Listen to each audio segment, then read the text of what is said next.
Gujarati film ઇન્ડસ્ટ્રીની એક અનોખી murder mystery film ભ્રમ 23 મે 2025ના રોજ થિયેટરોમાં રિલીઝ થઈ ચૂકી છે અને અમદાવાદમાં તેનો પ્રીમિયર શો પણ યોજાયો હતો.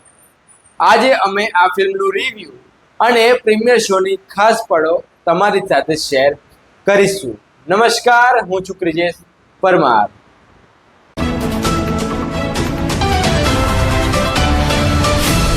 અમદાવાદમાં ભ્રમનો પ્રીમિયર શો એક યાદગાર ઇવેન્ટ બની હતી. આ શો ગુજરાતી ફિલ્મ ઇન્ડસ્ટ્રીના અનેક સ્ટાર્સ અને દિગ્ગજો હાજર રહ્યા હતા. ફિલ્મની કાસ્ટ મિત્ર ગઢવી, સોનાલી દેસાઈ, નિશ્મા સોની અને અભિનય બેંકર તથા ડાયરેક્ટર પલ્લવ પરીખ અને પ્રોડ્યુસર્સે પણ ચાહકો સાથે ખાસ વાતચીત કરી હતી અને ફિલ્મની ખાસિયતો શેર કરી હતી. ત્યારે સ્ટાર કાસ્ટે આ ફિલ્મ બાબતે શું કહ્યું તે આપ સાંભળો. જેમ મહારાજા જે દૃશ્યમ છે એવી જ રીતના આપણા ગુજરાતમાં હવે ભ્રમ આવી ગઈ છે. અને આપણા ગુજરાતી ઓડિયન્સને શું કહેશો, શા માટે આ ફિલ્મ જોવી જોઈએ? આ તમે કહી દીધું એમાં જ બધું આવી ગયું એવું મને લાગે છે. પ્રેમિયર ક્યારનું પતી ગયું છે, બધા પ્લોટ ડિસ્કસ કરી રહ્યા છે, ફિલ્મ વિશે ચર્ચા થઈ રહી છે. એનું કારણ એ છે કે લોકોને બહુ મજા આવી છે અને કરેક્ટ વાત છે કે જેવી સસ્પેન્સ થ્રિલર આપણને જોવાની આદત છે એવી આપણી ભાષામાં ફાઇનલી આ ફિલ્મ છે જેનું નામ છે ભ્રમ, જે રિલીઝ થઈ ગઈ છે. So please go and watch it.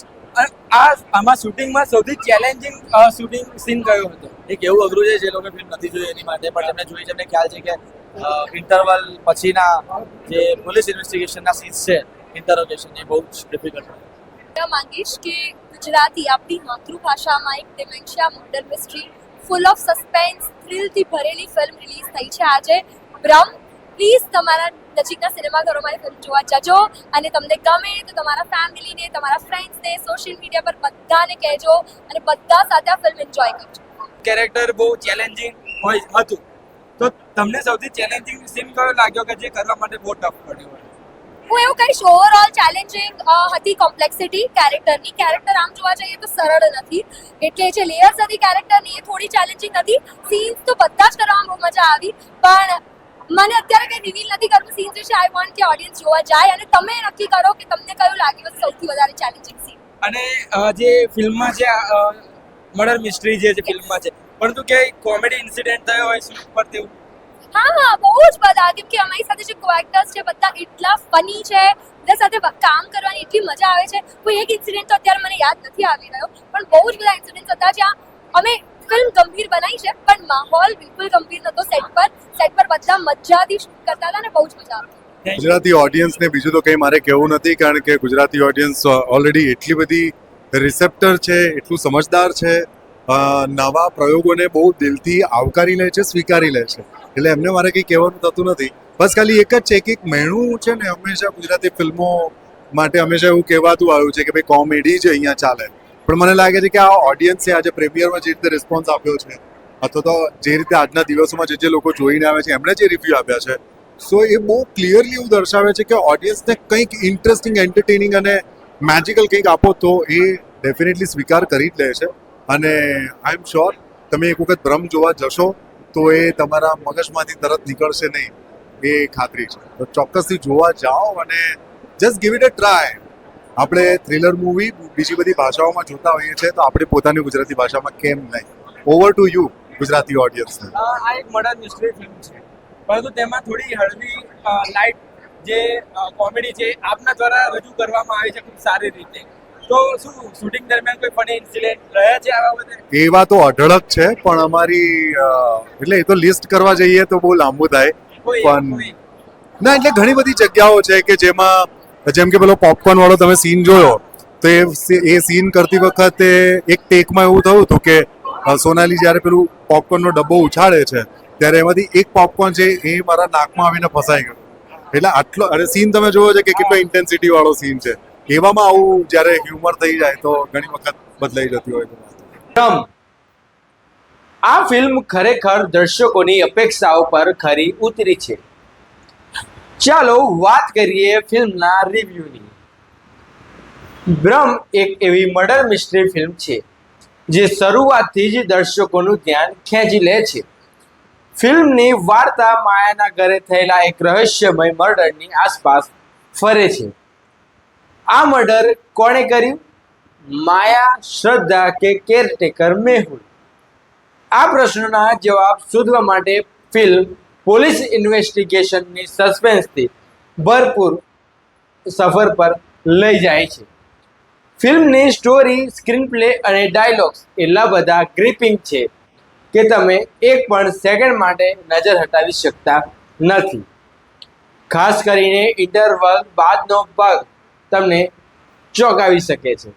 ફિલ્મનું બેકગ્રાઉન્ડ મ્યુઝિક અને એડિટિંગ પણ સસ્પેન્સને વધારે છે. અભિનયની વાત કરીએ તો સોનાલી દેસાઈની પરફોર્મન્સ આ ફિલ્મનો આત્મા છે. તેમનો રોલ ખૂબ જ ચેલેન્જિંગ હતો, જેમાં રડવું, હસવું અને પાગલપણ બતાવવું એ બધું જ તેમને શાનદાર રીતે નિભાવ્યું છે.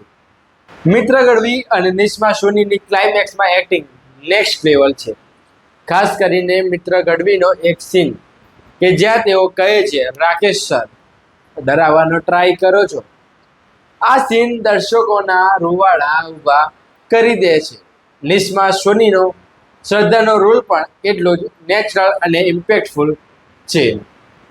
આટલી નાની ઉંમરમાં આટલું મેચ્યોર અને નેચરલ એક્ટિંગ કરવું ખરેખર કાબિલે તારીફ છે.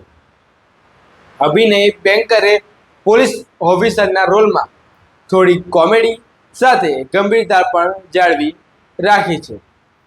જો કે ફિલ્મમાં થોડી અમુક બાબતો પર પ્રશ્નો ઊભા થાય છે, જેમ કે દેવકીના પાત્રની સ્પષ્ટતા થતી નથી અને કમિશનરનું કડક વલણ હોત તો ફિલ્મમાં વધુ થ્રિલર બનતી. ઉપરાંત શ્રદ્ધા અને મેહુલના ભૂતકાળ વિશેના કેટલાક પ્રશ્નો અનુત્તરિત રહે છે. પરંતુ આ બધું જ ફિલ્મની વાર્તાને બિલકુલ ઝાંખું કરતું નથી. ખાસ વાત એ છે કે આ ફિલ્મનો બીજો ભાગ આવવાની પણ ખૂબ શક્યતાઓ છે, જે દર્શકોને વધુ ઉત્સુક બનાવે છે. પ્રીમિયર શોમાં હાજર રહેલા દર્શકોએ ફિલ્મને ખૂબ જ વખાણી છે. ઘણાએ કહ્યું કે આ ગુજરાતી સિનેમામાં એક નવો બેન્ચમાર્ક છે. સિટી શોર દ્વારા પ્રેઝન્ટેડ આ ફિલ્મે ખરેખર દર્શકોના દિલ જીતી લીધા છે. તો દોસ્તો, જો તમે સસ્પેન્સ, થ્રિલર અને ગુજરાતી ફિલ્મો જોવા ગમે છે તો ભ્રમ તમારા માટે પરફેક્ટ ફિલ્મ છે. આજે જ નજીકના થિયેટરમાં જઈને આ સસ્પેન્સ સફરનો હિસ્સો બનો. અમને કોમેન્ટમાં જણાવો કે તમને આ ફિલ્મ કેવી લાગી. અને આવા જ ગુજરાતી ફિલ્મના રિવ્યૂઝ, સાંપ્રત ન્યૂઝ વિશેષ ગુજરાતી ફિલ્મની ગપશપમાં જોવા મળશે. અને ગુજરાતી સમાચાર માટે અમારી ચેનલને સબસ્ક્રાઈબ જરૂરથી કરજો. ધન્યવાદ.